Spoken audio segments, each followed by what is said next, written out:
नीति, he is dead.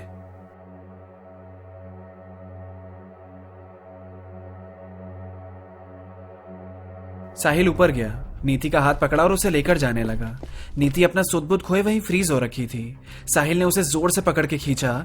वो लोग जल्दी से जाके गाड़ी में बैठ गए। नीति बुरी तरह कांपते हुए बोले जा रही थी, ये मैंने क्या कर दिया, ये मुझसे क्या हो गया। साहिल कहे जा रहा था, काम डाउन नीति, काम डाउन। गलती से हुआ जो भी हुआ, एक एक्सीडेंट था, तुमने कुछ नहीं किया। खुद को ब्लेम करना बंद करो, किसी को कुछ पता नहीं लगेगा। हमारा कोई कनेक्शन नहीं था उन अंकल से, और ना ही हमें किसी ने आते जाते देखा है।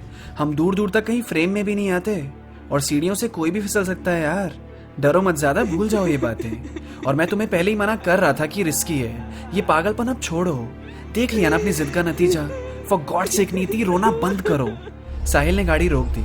नीति ने उसकी तरफ देखा और बोला, मेरी वजह से किसी की जान चली गई, मैं ये गिल्ट लेकर अब कैसे जीऊंगी। कुछ नहीं होगा नीति, मैं हूं ना, हम सब देख लेंगे। I love you more than anything else in this world. मैं कुछ नहीं होने दूंगा तुम्हें। साहिल ने नीति को गले से लगाकर पुचकारते हुए बोला। फिर वो दोनों अपने अपने घर चले गए। नीति को वही सीन्स बार बार याद आ रहे थे। उस आदमी की चीख उसके कानों में गूंजे जा रही थी। वो जमीन पे फैला हुआ खून उसे और डरा रहा था। वो जानती थी ये सीन्स उसे अब जिंदगी भर के लिए परेशान करने वाले हैं। खुद को कोस भी रही थी वो कि काश उसने साहिल की बात मान ली होती।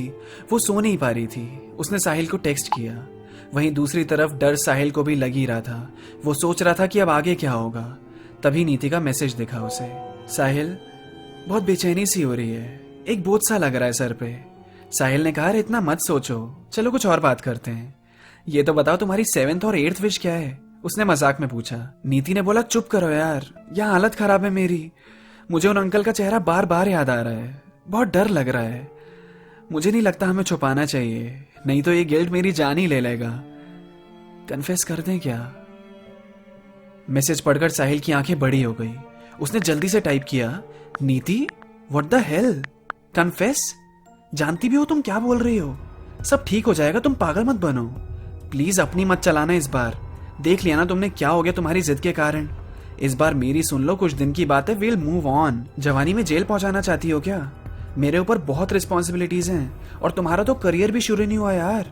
हमें बहुत काम करना है अभी, और मैं अपने बिजनेस को ग्रो करने के लिए कुछ भी करूंगा। प्लीज तुम कोई गलत कदम उठाकर मेरे तुम्हारे सपनों पर लात मत मारना। फिर जब साहिल को लगा कि माहौल थोड़ा सीरियस हो रहा है तो उसने मजाक करते हुए बोला, और फिर से तुमने कन्फेस करने की बात करी ना तो मैं आकर तुम्हारी जान ले लूंगा। नीति, मैं तुमसे बहुत प्यार करता हूं, तुमसे शादी करना चाहता हूं, बट फर्स्ट हमें अपने करियर संवारने हैं, ओके? अब तुम सीधा सो जाओगी, मैं कल आ रहा हूं तुम्हारे पास ही।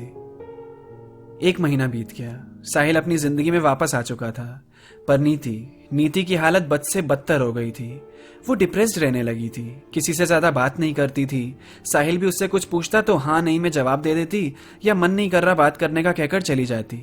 एक जगह बैठी रहती थी तो बैठी ही रह जाती थी। रात को उसे नींद भी कम आती थी। कहीं ना कहीं वो बातें उसे अंदर से खाए जा रही थी। साहिल भी परेशान था नीति की हालत देखकर। वो सोच रहा था उसे किसी काउंसलर के पास ले जाए। एक प्रोफेशनल हेल्प की जरूरत थी नीति को। उसे अच्छा नहीं लग रहा था नीति को ऐसे देखकर। वो उससे बात भी नहीं कर पा रहा था।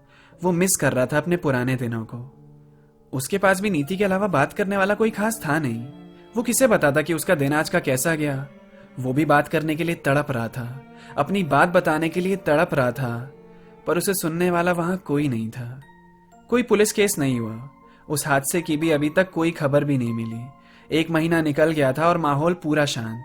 अब सवाल केवल यही था कि नीति पहले जैसी वापस कैसे होगी। एक रात साहिल डिनर कर रहा था तो उसके फोन में notification I, Varsha Chatterjee started following you, और उसी के साथ उस लड़की का मैसेज, हाय।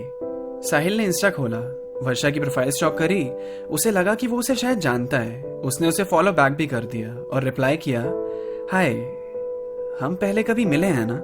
वर्षा का रिप्लाई आया, I don't think so, but हो सकता है। मुझे तो तुम सजेस्टेड में दिखे, प्रोफाइल अच्छी लगी तो आई फॉलोड। साहिल ने कहा ओके, क्योंकि मुझे देख के ऐसा लगा कि मैंने तुम्हें कहीं देखा है। साहिल को भी कोई बात करने वाला चाहिए था। वो वर्षा से बात करने लगा। दोनों को एक दूसरे का इंट्रो मिल गया और बातों में पता चला कि वर्षा साइकोलॉजिस्ट है, मतलब अभी पढ़ाई कर रही है। फिर साहिल ने उसे नीति के बारे में बताया। ऑब्वियसली पूरी बात नहीं, घुमा फिरा के बातों को उसके सामने लेके आया कि नीति उसकी फ्रेंड एक ट्रॉमा से गुजर रही है और वो सोच ही रहा था उसके लिए प्रोफेशनल हेल्प लेने की, तो क्या वर्षा उसकी मदद कर सकती है। वर्षा ने बोला श्योर यार, I would be happy to help, कभी भी मिलने के लिए बोलो उसे। साहिल को वर्षा से बात करके बहुत ही अच्छा सा लगा। उसे वैसा ही लगा जैसे वो पुरानी नीति से बात कर रहा हो। लड़की बहुत ही प्यारी थी, एक ही बार में नीति की हेल्प करने के लिए भी मान गई। उसने वर्षा को बोला कल दिन में नीति के घर पे ही मिलते हैं, मैं एड्रेस भेज देता हूँ, उसे भी अच्छा लगेगा तुमसे मिलकर जैसे मुझे अच्छा लगा। फिर साहिल ने नीति को टेक्स्ट किया कि अब मैं तुम्हारी एक नहीं सुनने वाला कि तुम्हारा बात करने का मन नहीं है या किसी से मिलने का मन नहीं है।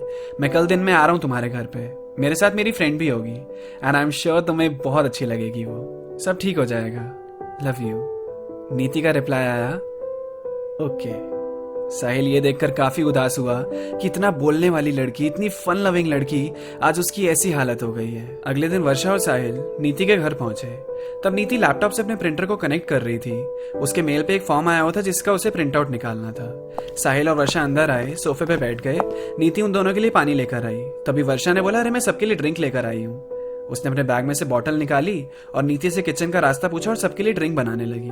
नीति ने साहिल से पूछा वर्षा के बारे में। उसने बताया कि वो एक साइकोलॉजिस्ट है और वो उससे बात करेगी तो उसे अच्छा लगेगा। तभी वर्षा सबके लिए ड्रिंक बनाकर लेकर आई। साहिल ने उन दोनों को एक दूसरे से इंट्रोड्यूस कराया। ड्रिंक पीते पीते पहले तीनों के बीच हल्की फुल्की बातें हुई। तीनों हंस रहे थे और नीति को हंसता देख साहिल मनी मन मुस्कुरा रहा था। फिर आधे घंटे बाद साहिल की आंख खुली, उसका सर चकरा रहा था। उसने देखा उसके सामने वर्षा खड़ी थी और कोई गाना गुनगुना रही थी। वो ड्राइंग रूम की जगह नीति के बेडरूम में था। एक बेड के कोने पे साहिल खुद और उसने दूसरी तरफ देखा तो दूसरे कोने पे नीति थी। उसने अपने दूसरे हाथ से खुद को खोलने की कोशिश की पर हथकड़ी की तरह वो लॉक था। वहीं नीति का भी एक हाथ बेड से उसी की तरह बंधा था। साहिल ने नीति की तरफ देखा, दोनों बेहोशी की हालत में अब भी थे। कुछ समझ नहीं आ रहा था कि क्या हो रहा है। साहिल ने वर्षा से गुस्से में पूछा क्या ये सब, खोलो हमें। वर्षा वहां हल्का हल्का मुस्कुरा रही थी, गुनगुना रही थी। वर्षा ने साहिल से कहा काम डाउन साहिल, काम डाउन। उस ड्रिंक में मैंने कुछ मिला दिया था, कुछ बात करनी है तुम दोनों से। उसने अपना फोन खोला और उसमें एक आदमी की फोटो दिखाई और साहिल से पूछा जानते हो इन्हें। साहिल वो फोटो देखकर चौंक गया।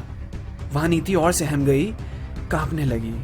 वो उसी आदमी की फोटो थी जिसको उस रात नीति का धक्का लगा और सीढ़ियों से नीचे गिर के जिसकी मौत हो गई थी। साहिल ने हिचकिचाते हुए वर्षा से कहा नहीं तो कौन है ये आदमी। वर्षा ने बोला ओके, तो तुम नहीं जानते इन्हें, मैं बताती हूँ।